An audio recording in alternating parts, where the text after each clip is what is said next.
마리아의 절대 신앙에 대해서 말씀을 드리고자 합니다. 본문의 말씀은 누가복음 1장 26절에서 38절의 말씀을 중심으로 말씀을 드리겠습니다. 마리아를 하나님이 선택을 하셨는데 누가복음 1장의 이 의사 누가는 아주 입체적으로 또 인간적으로 이 땅에 오시는 사람 예수를 잘 묘사하고 있습니다.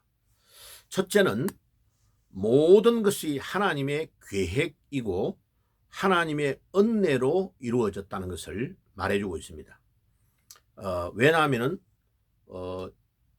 누가복음 1장 26절에 보면 여섯째 달에 천사 가브리엘이 하나님의 보내심을 받아 갈릴리 나사렛이라는 동네에 가서, 이 여섯째 달이라는 것은 세례 요한이 임신이 된 지 6개월, 그 예수님이 세례 요한보다도 6개월 뒤에 태어납니다. 그죠? 같은 집안의 사람이에요. 그런데 천사 가브리엘을 하나님이 보내어 가지고 갈릴리 나사렛 동네에 있는 처녀 마리아에게 나타나신 것입니다. 그러니까 계획을 하나님이 하시고 하나님이 천사를 보내시고 모든 일들을 주도하고 계시는 거죠. 그러니까 이 모든 인간 세상에 되어지는 일들을 인간이 뭔가를 하는 것 같아도 사실은요, 모든 것이 우리의 눈에는 보이지 않지만은 하나님의 보이지 않는 손에 의해서 움직이고 있다는 것을 사실은 우리가 알고 믿고 행동해야 되는 것입니다. 그러니까 우리 인간이 좀 능력이 있다, 또 권세가 있다, 돈이 좀 있다고 폼 잡고 어시되면서 행동하면요, 하나님이 볼 때는 참 기가 막힌 거죠. 그래서 모든 것이 하나님의 계획이고 하나님의 뜻에 의해서 움직여지고 있다는 것을 누가복음 1장 26절 이하는 알 수 있습니다. 그 다음에 이스라엘의 예루살렘의 그 대단한 부자들, 권세 있는 자들, 능력 있는 자들이 많은데 하나님은 저 요단강 갈릴리 바닷가 위에 있는, 북쪽에 있는 갈릴리라는 동네에 피신해 있는 마리아라는 이 여인, 처녀를 하나님께서 알고 계시고 그 가난하고 천한 동네를 하나님께서 찾아가셔서 그 지역을 가장 유명하고 귀한 곳으로 바꾸시는 거죠.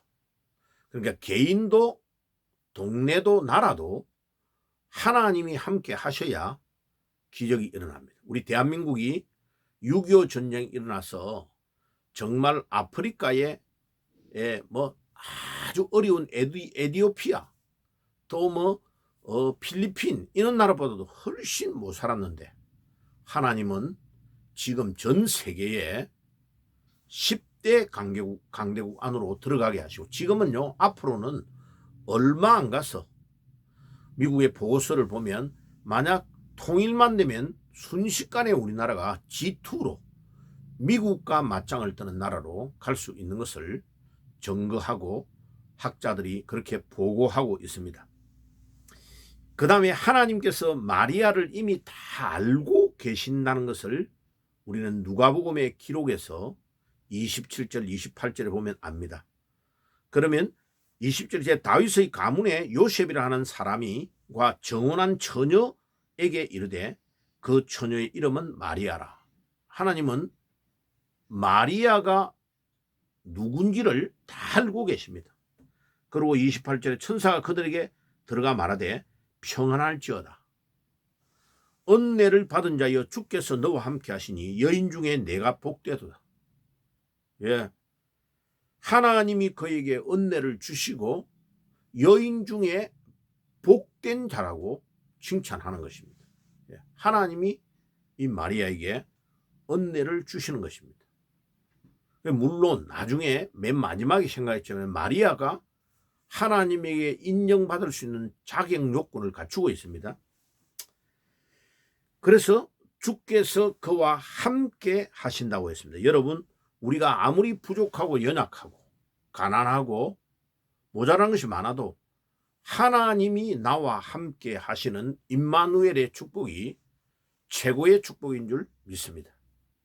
이 성탄을 맞이하여 여러분들 개인과 가정과 하는 일에 하나님이 함께 하시는 축복이 있기를 바랍니다. 두 번째로, 큰 두 번째로, 보라, 처녀가 잉태하여 아들을 낳으리니 그 이름을 예수라 하라.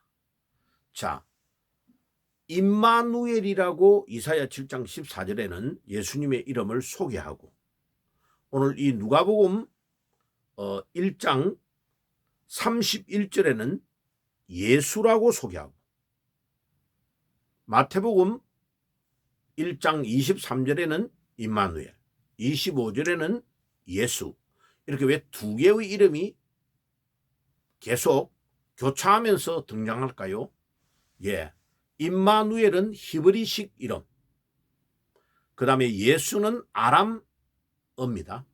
왜 그러냐 하면은 아하스 왕, 남유다의 12번째 왕이었던 때에 하나님이 이사야를 보내어 가지고 예수가 탄생할 것, 처녀의 몸에서 탄생할 것을 예고할 때는 이스라엘이 남북으로 갈라져 있지만 자기 나라에 있을 때예요. 그러니까 히브리어를 쓰고 있을 거 아닙니까? 자기 나라어를. 그래서 임마누엘, 히브리어입니다. 하나님이 우리와 함께 하신다.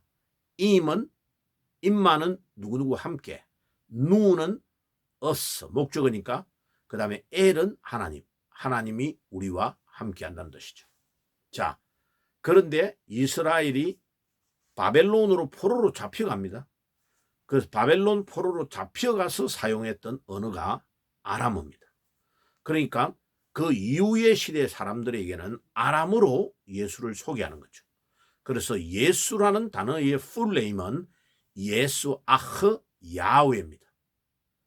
그런데 야훼는 하나님의 이름이니까 하나님 아버지의 이름을 동양 문화에서는 텅텅 부르지 않지 않습니까? 그래서 예수 아흐 부르고 하나님은 생략한 거예요. 근데 원래 풀네임은 예수 아흐 야훼인데 구원이 하나님에게만 있다는 뜻이에요. 그런데 하나님의 이름을 안 쓰고 앞에 있는 예수 아흐만 부르는데 발음이 어렵잖아요. 그러니까 차용어로 예수 아흐라고 안 하고 앞에 있는 단어 예수만 부르니까 아람어를 예수라고만 부르고 있는 거죠. 자, 그래서 지저스, 예수가 아람어입니다. 구원이 하나님에게만 있다는 뜻을 줄여서 예수라고 부르고 있는 겁니다.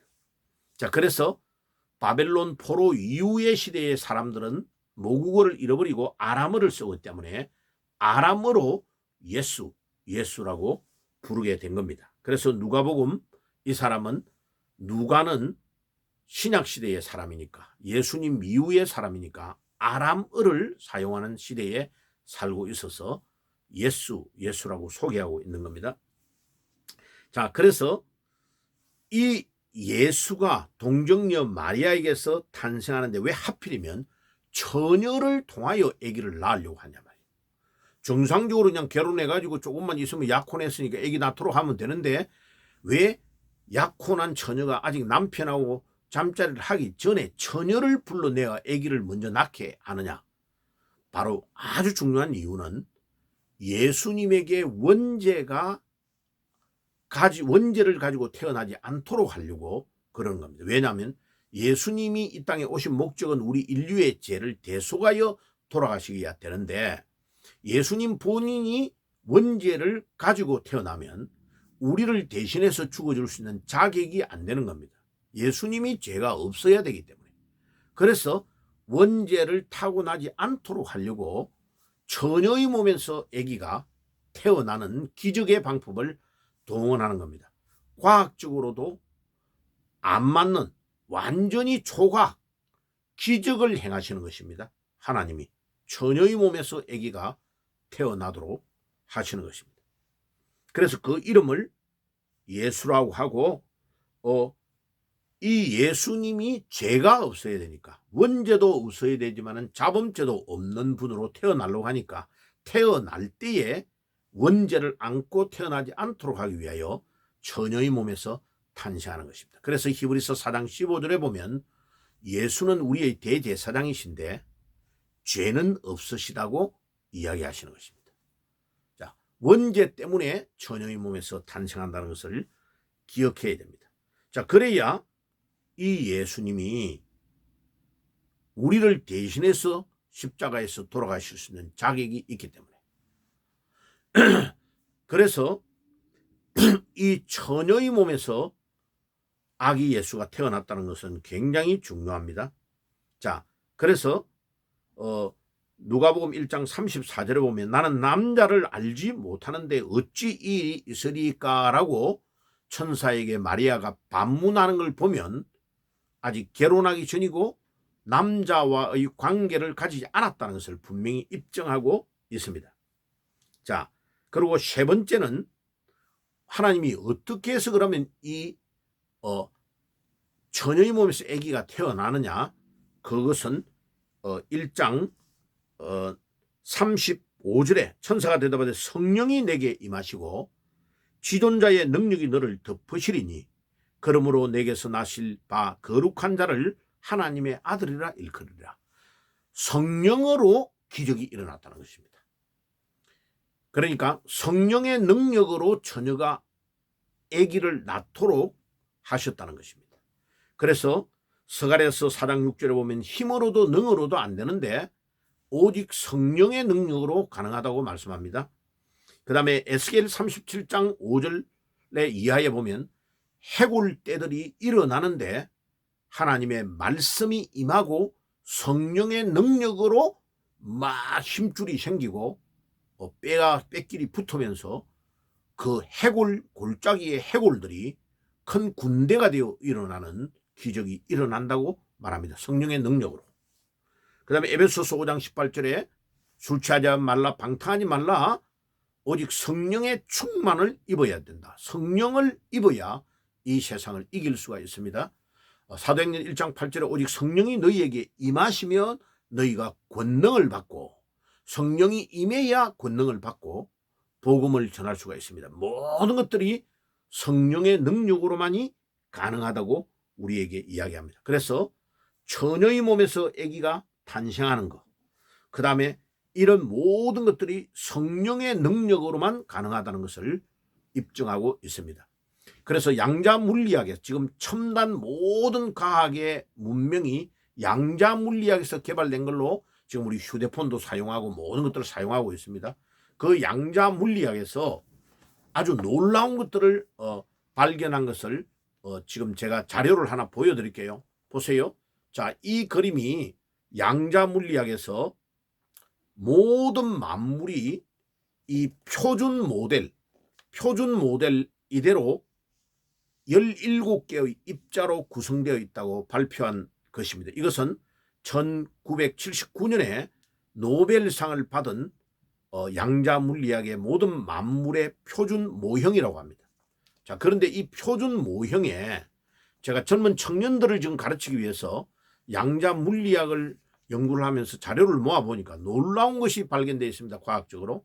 요 가운데 있는 이 H라는 조그마한 이 입자가 힉스 입자라는 건데 이 힉스 입자가 바깥에 있는 16개의 입자를 딱 질량을 주어서 묶어주고 순식간에 사라지는 입자가 있는데 그 이름이 힉스 입자입니다.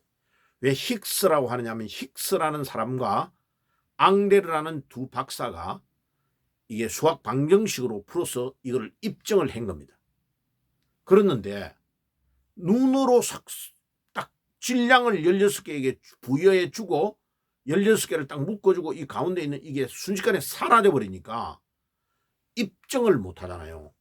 실험으로 입증을 해야 물리학상을 받는데 노벨상을 받는데 그래서 이분들이 논문을 발표하고 나서 막 미국의 피르미 학회 양자물리학 연구소에서 아무리 해도 입증을 못하고 그래가지고 유럽의 학회가 CERN 스위스에 있는 유럽 양자물리 연구소에서 박사들이 다 모여가지고 11조 원을 들여서 실험에 실험을 거듭해가지고 50년 만에, 이 논문이 발표되고 나서 50년 만에 2013년에 실험으로 입증을 했는데 이 힉스 입자가 존재한다는 것을 증명을 한 겁니다.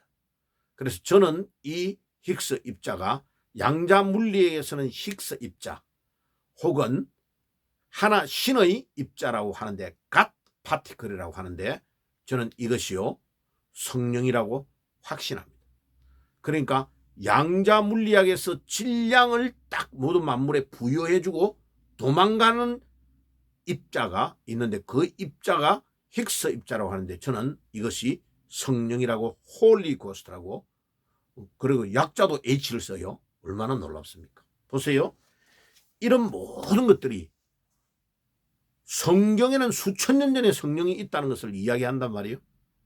그런데 물리학에서 따라가면서 아인슈타인이 말한 대로 성경은 선포하고 과학은 증명한다는 것을 보여주고 있는 것입니다. 마지막으로 유대 나라의 처녀가 그렇게 많았는데 그 처녀들 중에 어떻게 시골에 있는 이 마리아를 하나님이 선택했을까요? 그것은 절대의 신앙, 믿음 때문에 그렇습니다. 그 마리아가 살고 있던 2000년 그 당시에는 율법이 신명기 22장 22절에서 24절에 보면 처녀가 부정하게 아기를 가지면, 결혼하기 전에 아기를 가지면 돌에 맞아 죽습니다. 레위기 20장 10절에도 기록되어 있습니다. 그런 시대에 처녀에게, 마리아에게 하나님의 천사가 나타나서 가브리엘이 너가 처녀인데 아기를 가져서 낳을 것이다 이렇게 하니까 보통 처녀 같으면 아니 천사 안 됩니다. 천사님 안 됩니다. 내 잘못하면 맞아 죽습니다. 그러고 온갖 핑계를 다 하고 부모님하고 언혼해가지고 내가 허락할게요 라고 해야 되는데 그 적석에서 이 마리아는, 원어로 직역해 볼게요. 마리아가 가로되 보소서 주님의 시녀, 핸드메이드 시녀이오니 당신의 말씀대로 나에게 이루어지이다 하고 그대로 수용한 것입니다. 목숨을 걸은 겁니다. 절대의 신앙 때문에 마리아가 하나님께 선택되어 예수의 어머니가 되는 영광을 차지하게 된 것입니다. 기도하겠습니다. 하나님, 우리도 마리아처럼 절대의 신앙으로 하나님의 부름에 응답하는 저희들이 되게 해 주옵소서. 예수님의 이름으로 기도드립니다. 아멘.